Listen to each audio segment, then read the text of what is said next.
The DDR program in Sudan is certainly the largest of its kind in the world.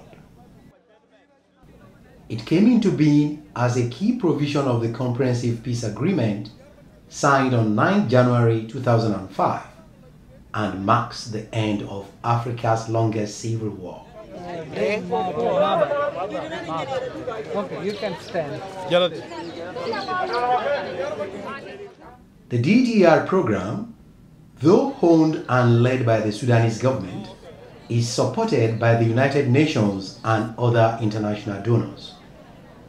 Just go like that. It's a film. Just go like that.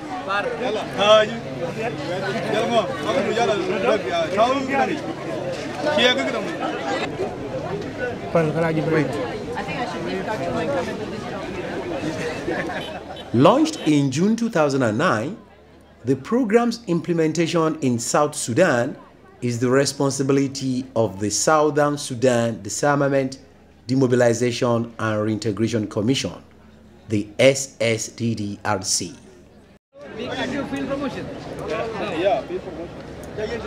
Under the first phase of the program, a special needs group of approximately 34,000 combatants consisting of women associated with armed forces, WAFs, able-bodied and the disabled members aligned to SPLA are scheduled to be disarmed, demobilized and reintegrated into civilian society. This vehicle, please.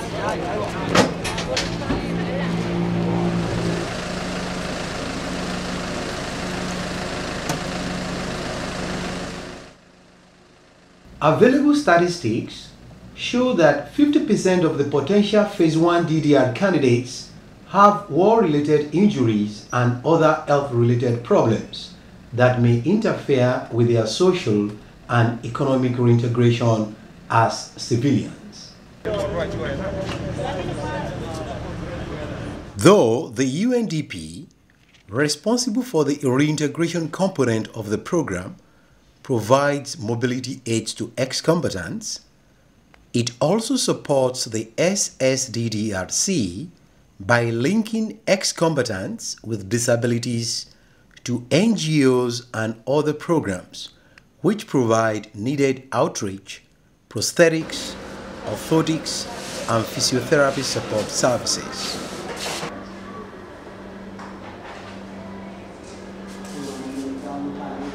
The 25-year-old Santino Akec-a is one of such ex-combatants.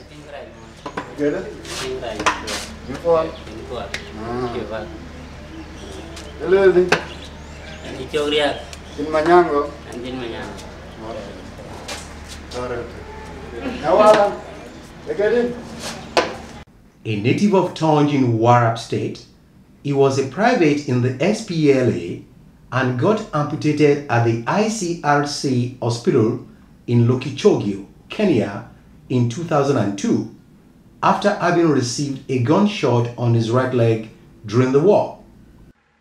Taking advantage of this kind of referral system, Santino can now access prosthetic services at the MCDI in Rumbek for a new artificial limb. Since 2004, Medical Care Development International, MCDI, here in Rumbek, has been rehabilitating amputees and war-injured victims who lost their limbs due to either gunshots or landmine accidents. Tom Okoth is Medical Care Development International's field team manager. He shares with us the process a patient goes through once he or she arrives at the rehabilitation center.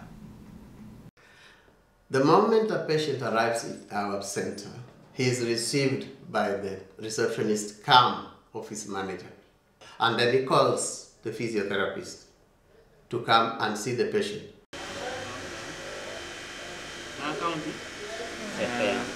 Then Walaya? Warab State. Okay. And then Payam? Payam Wangalel. then an examination is done to ascertain the ability or disability of the patient in terms of future rehabilitation. The orthopedic technologist takes the file. He does also his further examination, and we come together and say prosthetics are below knee, above knee, depending on where the occurrence is. Okay. And the process goes on. The patient have lost the right limbs. Then the left limb tell me that if the measurement is 25, exactly the lost limb could be 25, so that I have to pick the artificial pits and give to the patient. If I'm going to manufacture the artificial limb leather of the lost limbs, I have to give it exactly 46, so that patient cannot complain either it is short or either it is tall. Since this accident occurred, Santino's attitude to getting up and work again has not thrived without putting up a monumental fight. At some point in his 25 years of existence, Santino has had cause to dive into murky waters of lost confidence and even depression.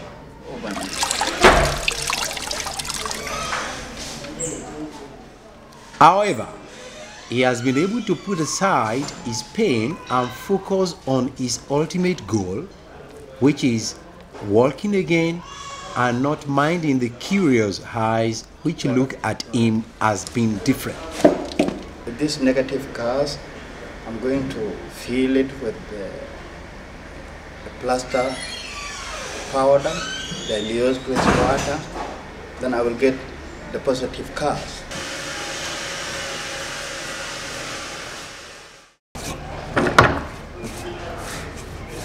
Yeah, this is already mold. I took the cast and I have molded it. So it's now about to be given to the patient. Today, all the energy being deployed here by the 5-man MCDI team has a purpose.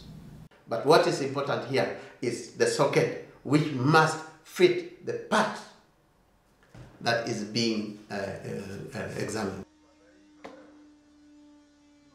While waiting for the technicians to finish the manufacture of his prosthetics, Santino finds some time to eat in front of the dormitory where he is accommodated. The hard socket is now being detached from the positive cast prior to finishing.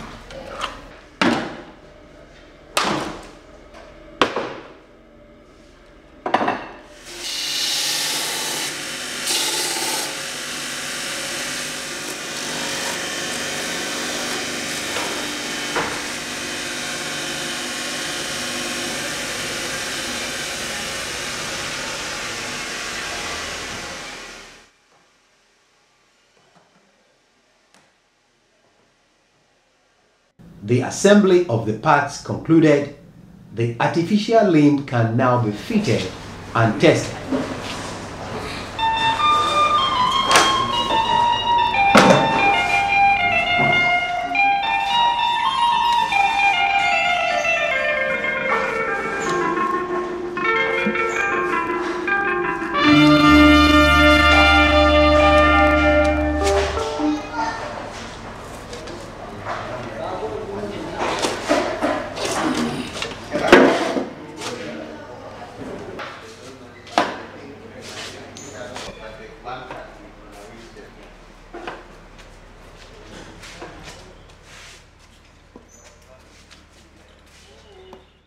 For Santino, the arrival of the DDR program represents the beginning of a positive change in the attitude of the Sudanese society towards the disabled.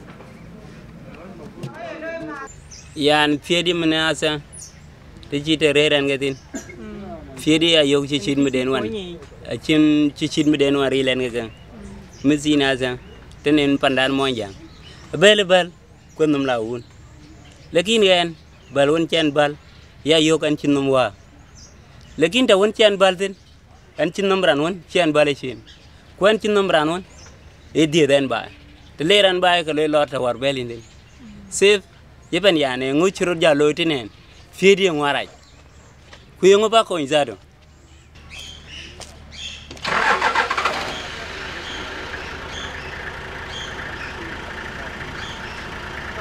Today, Santino will be returning to Tonj, his native community.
After a grueling 3-hour journey, Santino finally arrives in his home.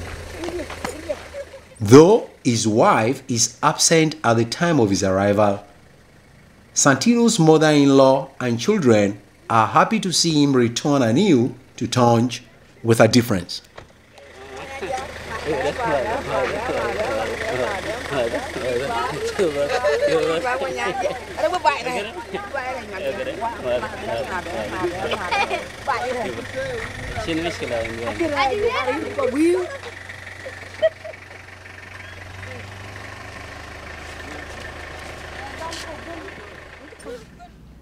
Even though Santino is still waiting for the demobilization exercise to start in his native Warab state, he is already thinking of setting up a small business. Manado yan yoga eran manado goran ngongyen katile balwel hi lorumbe shen bi chok de bele yob ai rien ko ju jare firumbe men ko je ko minyango aretin wa chi real time ye kungi na che didi gar che jalben manado go bat banga ga tie kiden won wi fiande ngaka londen won bi yelew lakin ci mana radie yela didi gar lu yen sasen katile ba koñ shan ba loy dukan ku ya nyutin bas ku ya kadi loy yen lo non ya ngi cheden lewi ay ku shiranda manado ye la pour for line. Santino has traveled a long way from the pain of war to a purpose of working again, navigating his life's choppy currents, and living in his own cherished Tonj community. Wes, look panda. Wes, wait.